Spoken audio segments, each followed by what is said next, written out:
ठीक है, तो गुड आफ्टरनून क्लास। हम लोग डिस्कस करेंगे आज गैस टरबाइन के बारे में कि गैस टरबाइन प्लांट काम कैसे करता है। तो बेसिकली गैस टरबाइन प्लांट के तीन मेन कंपोनेंट हैं। वन इज कंप्रेसर, कंबस्टर और टरबाइन, गैस टरबाइन। तो ये तीन मेन कंपोनेंट हैं जो हमारे गैस टरबाइन प्लांट में काम करेंगे। जैसे कि हमने पहले भी बात की थी कि गैस टरबाइन प्लांट जो होता है वो दो तरह का होता है, open cycle gas turbine plant और close cycle gas turbine plant. एक बार मैं दोबारा से आपको रिव्यू दे देता हूं कि कैसे ये काम करता है। तो बेसिकली पहले ये समझ लीजिए, देखिए गैस टरबाइन प्लांट में होता है just like steam power plant. जैसे स्टीम पावर प्लांट में हम high pressure high temperature steam का इस्तेमाल करते हैं टरबाइन को रोटेट कराने के लिए। टरबाइन एक ऐसी डिवाइस है बेसिकली जो आपका जो वर्किंग फ्लूइड है, जो कार्यकारी पदार्थ है, हाई प्रेशर कार्यकारी पदार्थ को की जो प्रेशर एनर्जी है उसको किस में कन्वर्ट करती है, मैकेनिकल एनर्जी। यानी टरबाइन एक ऐसी मशीन है, एक ऐसा उपकरण है जो दाब ऊर्जा को यांत्रिक ऊर्जा में परिवर्तित करती है। स्टीम टरबाइन के केस में हम लोग बॉयलर में पहले स्टीम पैदा करते हैं, प्रोड्यूस करते हैं। उस high pressure high temperature steam को फिर हम नोजल से पास कराते हैं, और नोजल में हम लोग क्या करते हैं कि नोजल बेसिकली हाई प्रेशर को हाई काइनेटिक एनर्जी में बदलता है। वो हाई काइनेटिक एनर्जी का जेट टरबाइन के ब्लेड से टकराता है, और टरबाइन के ब्लेड से जैसे ही वो टकराता है ब्लेड घूमने लगते हैं। और वो होता क्यों है, क्योंकि उसमें उसके वेग में परिवर्तन होता है, वेलोसिटी में चेंज होता है, और उसकी वजह से संवेग या मोमेंटम में चेंज आता है, और उसके कारण एक फोर्स पैदा होता है कि जो ब्लेड्स को रोटेट कराने के लिए चाहिए होता है। और फिर हम उस टरबाइन शाफ्ट को किसी जनरेटर या अल्टरनेटर की शाफ्ट के साथ जोड़ के करंट को पैदा कर सकते हैं।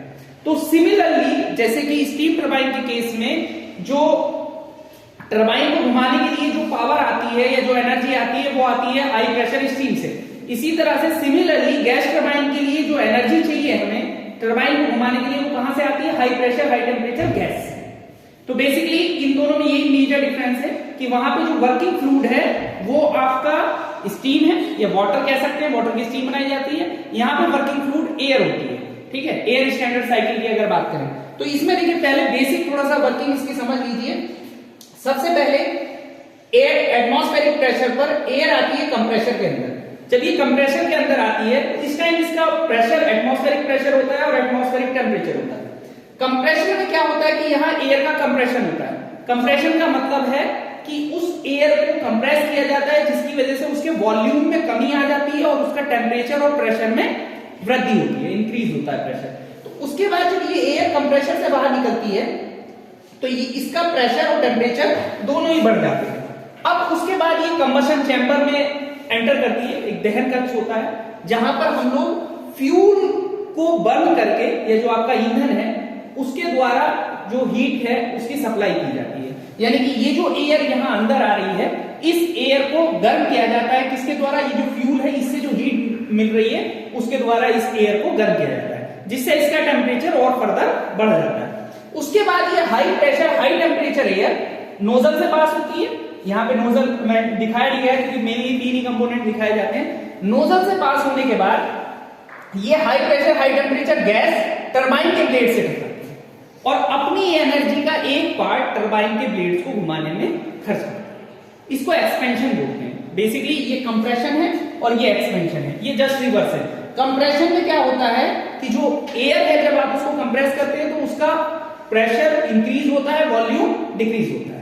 एक्सपेंशन के केस में प्रेशर डिक्रीज होता है और वॉल्यूम इंक्रीज होता है, एक्सपेंड करती है। और इस जो ये high pressure high temperature gas है इसके अंदर जो एनर्जी है इसका एक हिस्सा ये इस टरबाइन को रोटेट कराने में देती है। टरबाइन घूमने लगती है, टरबाइन घूमेगी तो देखिए ये शाफ्ट दिखाई दी है, इस शाफ्ट के साथ जनरेटर या अल्टरनेटर कनेक्ट है और ये शाफ्ट घूमेगी, करंट पैदा होगा। इस टरबाइन को घुमाने के बाद ये जो बची हुई गैसेस हैं ये एग्जॉस्ट से बाहर चली जाती है। तो ये बेसिक बिल्कुल जो सिंपल गैस टरबाइन साइकिल है वो कैसे काम करती है। अब गैस टरबाइन जो है वो दो तरह से काम करती है, जैसे मैंने आपको पहले भी बताया था। एक एयरक्राफ्ट में काम करती है जो हमारे वायुयान वगैरह है, और एक पावर प्लांट जहां बिजली पैदा की जाती है।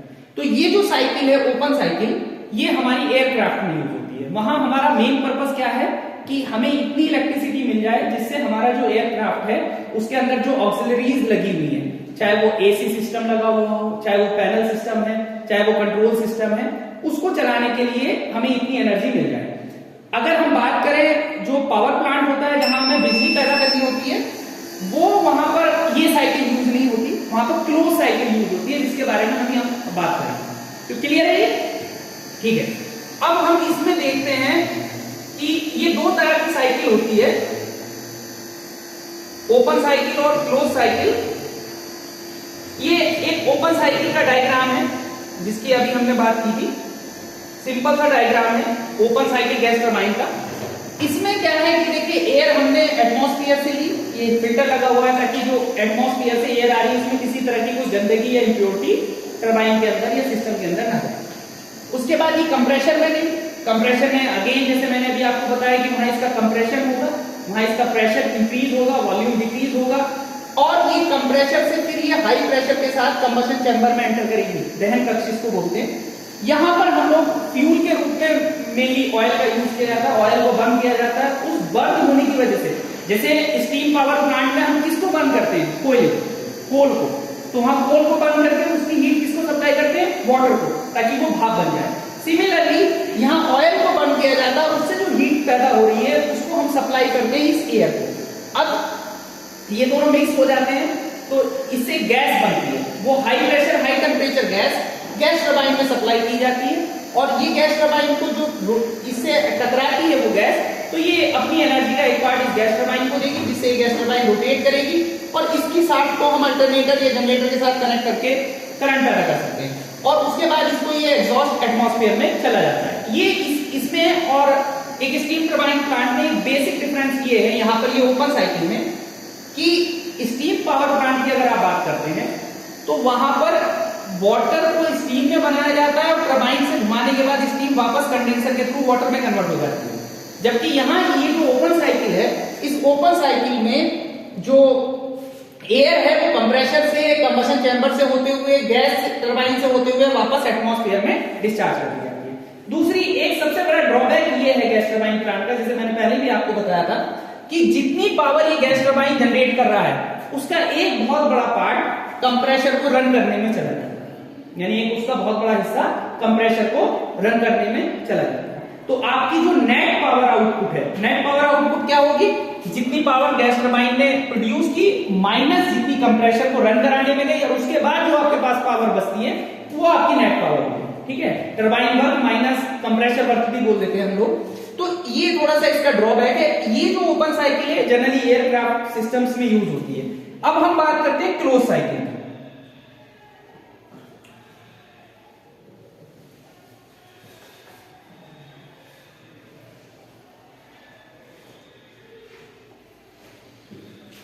हाँ, ये अगेन एक ओपन साइकिल का डायग्राम है, ये क्लोज साइकिल है।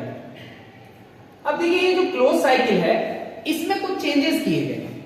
बेसिकली क्लोज साइकिल जो है, क्लोज साइकिल गैस टरबाइन वो ब्रेटन साइकिल पे वर्क करती है। जैसे थर्मल पावर प्लांट के लिए आइडियल साइकिल रैंकाइन साइकिल है, इसी तरह से क्लोज जो गैस टरबाइन प्लांट होते हैं जहां पे बिजली पैदा होती है उसके लिए आइडियल साइकिल ब्रेटन साइकिल है।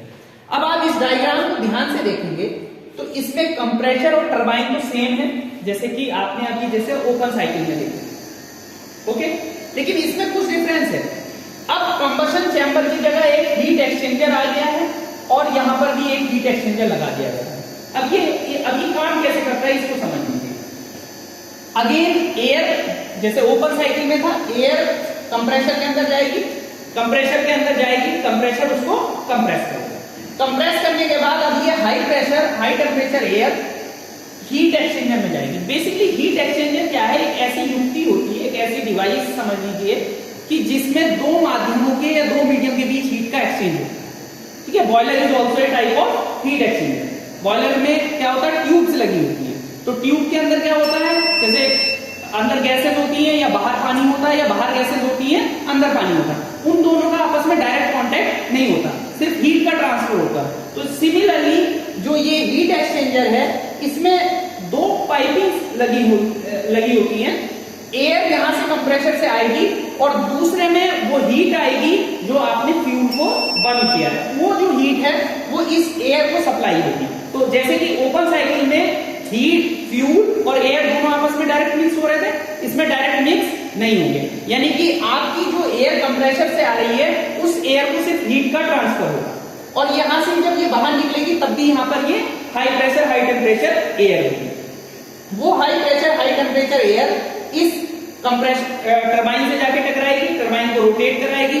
रोटेट कराने के बाद ओपन साइकिल में क्या हो रहा था कि वो टरबाइन को रोटेट कराने के बाद एयर कहां चली जा रही थी, बाहर निकल जा रही थी। अब उसको बाहर नहीं निकालेंगे, एटमॉस्फेयर में नहीं छोड़ेंगे, उसको वापस एक दूसरे हीट एक्सचेंजर में लेके आएंगे जहां वो अपनी हीट ठंडी एयर या एटमॉस्फेयर को रिजेक्ट करेगी, फिर वो एयर दोबारा से कंप्रेसर के अंदर चली जाएगी। तो बेसिकली डिफरेंस क्या है क्लोज साइकिल में और ओपन साइकिल में, कि ओपन साइकिल में जो आपकी एग्जॉस्ट थी, जो गैसेस थी, वो बाहर एटमॉस्फेयर में चली जा रही थी, जबकि क्लोज साइकिल में क्या है कि वो बाहर एटमॉस्फेयर में नहीं जाएंगी। दूसरी बात, इसमें जो वर्किंग सब्सटेंस है, कार्यकारी पदार्थ, इसको एयर स्टैंडर्ड साइकिल भी बोला जाता है। याद रखिएगा, एयर स्टैंडर्ड साइकिल क्यों बोला जाता है एयर स्टैंडर्ड साइकिल, आगे आप आईसी इंजन में भी पढ़ोगे, ऑटो साइकिल होती है, डीजल साइकिल होती है, वो सब एयर स्टैंडर्ड साइकिल होती है, क्योंकि एयर स्टैंडर्ड साइकिल में एयर को as a working substance consider किया जाता है। यानी कार्यकारी पदार्थ क्या होता है, एयर, वायु। यानी कि आपने यहां पे देखा एयर कंप्रेसर के अंदर गई, एयर हीट एक्सचेंजर में गई, वहां पे हीट का एक्सचेंज हुआ, यानी फ्यूल ने जो हीट पैदा की वो हीट किसको दी गई, एयर को, वो, लेकिन उसके बाद वापस यहाँ पे क्या आई आपकी, एयर ने ही टरबाइन को घुमाया, टरबाइन को घुमाने के बाद वापस एयर ने फिर अपनी हीट बाहर रिजेक्ट की और फिर उसके बाद वापस कंप्रेसर में भेज दिया हमें। अब इसमें देखिए 4 प्रोसेस होते हैं, ब्रेटन साइकिल के इसी पे आधारित है, इसमें 4 प्रोसेस होते हैं, उसकी हम एनालिसिस करेंगे। उसमें हम ये देखेंगे कि ब्रेटन साइकिल की एफिशिएंसी कितनी होती है, thermal efficiency. Okay, thermal efficiency basically होता क्या है, किसी को आइडिया है थर्मल एफिशिएंसी? थर्मल एफिशिएंसी आपने उसमें सेकंड लॉ ऑफ थर्मोडायनामिक्स में पढ़ाया गया है। थर्मल एफिशिएंसी होती है, स्पेशली अगर पावर प्लांट की बात करें या किसी इंजन की बात करें, तो थर्मल एफिशिएंसी होती है नेट वर्क डन या net work output upon heat supply. यानी कि उस इंजन ने या उस प्लांट ने कितना आपको वर्क आउटपुट दिया और उस वर्क आउटपुट को हासिल करने के लिए आपने कितनी हीट की सप्लाई की। तो बेसिकली देखिए यहां पर कंप्रेसर को आपको वर्क देना पड़ रहा है, पावर देनी पड़ रही है, टरबाइन से आपको पावर मिल रही है, तो नेट आउटपुट कितना हुआ आपका, टरबाइन माइनस कंप्रेसर। ठीक है, हीट सप्लाई आपने कितनी की, हीट सप्लाई सिर्फ यहां पे होगी, ये जो क्यू इन लिखा हुआ है, और यहां से आपकी हीट बाहर निकल गई है, रिजेक्ट हो गई। तो ये 4 प्रोसेस हैं इसके। पहला प्रोसेस है कंप्रेशन का, यानी संपीड़न, ये आइसेंट्रोपिक प्रोसेस होता है। आइसेंट्रोपी का मतलब है कि इसमें एंट्रोपी कांस्टेंट रहेगी। प्रोसेस 1 से 2 क्या है, आइसेंट्रोपिक कंप्रेशन प्रोसेस। 2 से 3 क्या है, हीट एडिशन प्रोसेस है, यानी कि हीट की आप सप्लाई कर रहे हैं कांस्टेंट प्रेशर पर, यहां पर प्रेशर कांस्टेंट है। अगेन 3 to 4 आइसेंट्रोपिक एक्सपेंशन है, ये कंप्रेशन था आइसेंट्रोपिक, ये आइसेंट्रोपिक एक्सपेंशन है 3 to 4।